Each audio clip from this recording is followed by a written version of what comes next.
నమస్కారం. నా పేరు సంసాని వెంకట చంద్రశేఖర్ అలియాస్ గుల్నాని. నేను అమలాపురం పట్టణ వైఎస్ఆర్ కాంగ్రెస్ పార్టీ అధ్యక్షుడిగా ఉన్నాను. మరి గత 10 రోజుల క్రితం అమలాపురంలో జరిగినటువంటి ఒక హత్యని రాష్ట్ర మంత్రివర్యులు శ్రీ వాసంశెట్టి సుభాష్ గారు వైఎస్ఆర్ కాంగ్రెస్ పార్టీకి వైఎస్ఆర్ కాంగ్రెస్ పార్టీ వారు ఈ యొక్క హత్య చేశారని చెప్పేసి ఆయన ఆరోపించడం జరిగింది. మరి ఈ యొక్క ఆరోపణని నేను తీవ్రంగా ఖండిస్తూ ఉన్నాను. ఎందుకంటే హత్య చేసిన వారు, హత్య గావించబడిన వారు ఇద్దరూ కూడా చాలా ప్రాణ స్నేహితులు. వాళ్ళు అనేక ఫోటోల్లో వాళ్ళు కలిసిమెలిసి ఉండటం మేము ఈ సందర్భంగా చూడటం కూడా జరుగుతూ ఉంది.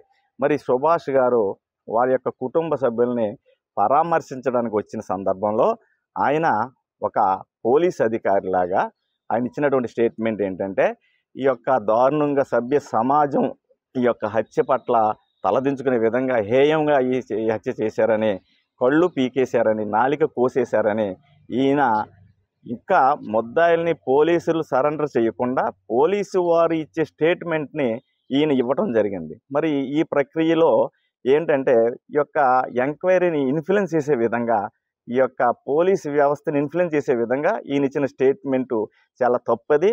ఒక మంత్రి స్థాయిలో ఆయన ఆ విధంగా స్టేట్మెంట్ ఇవ్వడం చాలా కరెక్ట్ కాదు. మరి అదేవిధంగా జడ్జి గారు వాయిదాలు వేసి ఇచ్చే జడ్జిమెంట్ లాగా ఈయన కోడి కోయటానికి కూడా భయపడేలాగా, కూరగాయలు కోయటానికి భయపడేలాగా, వెన్నులో వణుకు పుట్టే విధంగా ఆ యొక్క ముద్దాయి పేరు ఉచ్చరించి మాకు వైఎస్ఆర్ కాంగ్రెస్ పార్టీకి సంబంధం లేని అంశాన్ని వైఎస్ఆర్ కాంగ్రెస్ పార్టీకి బదనాం చేసే విధంగా ఆయన మాట్లాడటం జరిగింది. మరి ఈ రోజున అసలైన తెలుగుదేశం వాళ్ళు ఎవరు కూడా ఈ విధమైనటువంటి స్టేట్మెంట్లు ఇవ్వలేదు. 4 నెలల క్రితం పార్టీ మారి శాసనసభ్యుడు మంత్రి అయినటువంటి ఈ వాసంశెట్టి సుభాష్ గారు ఆ విధంగా ఆయన స్టేట్మెంట్ ఇవ్వడం జరుగుతూ ఉంది. మరి ఎస్పీ గారు ముద్దాయిల్ని ప్రొడ్యూస్ చేసి సరెండర్ చేసిన కేసులు చెప్పే సందర్భంలో నాలిక కోయటం కానీ, కళ్ళు పీకటం కానీ జరగలేదని ఆయన పత్రికాముఖంగా ప్రకటన చేయటం జరిగింది.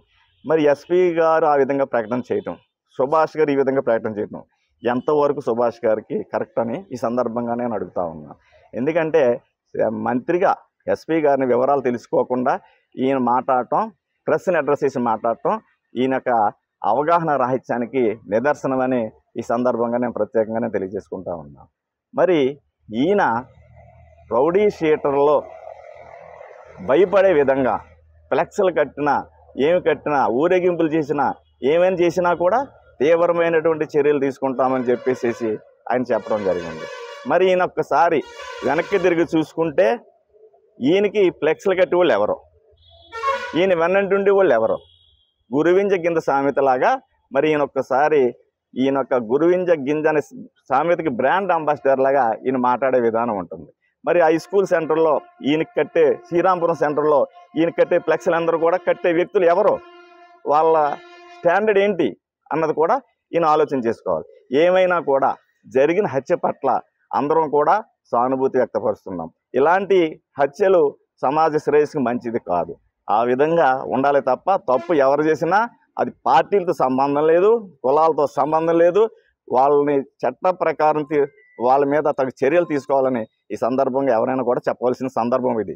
కాబట్టి వైఎస్ఆర్ కాంగ్రెస్ పార్టీ కానీ, తెలుగుదేశం పార్టీ కానీ ఇందులో పార్టీలు చొప్పించకుండా జరిగిన అన్యాయానికి న్యాయం జరిగే విధంగా దీని మీద పోలీసు అధికారులకి తగినటువంటి సూచనలు ఇవ్వాల్సినటువంటి మంత్రి గారు ఈ విధంగా ఒక పార్టీని బదనాం చేయడం కరెక్ట్ కాదని ఈ సందర్భంగా తెలియజేసుకుంటా ఉన్నాం. Local to global news at your finger tips. మీ చేతిలో ఒక ఆయుధం. Download Raw TV app. Media legend Ravi Prakash is back.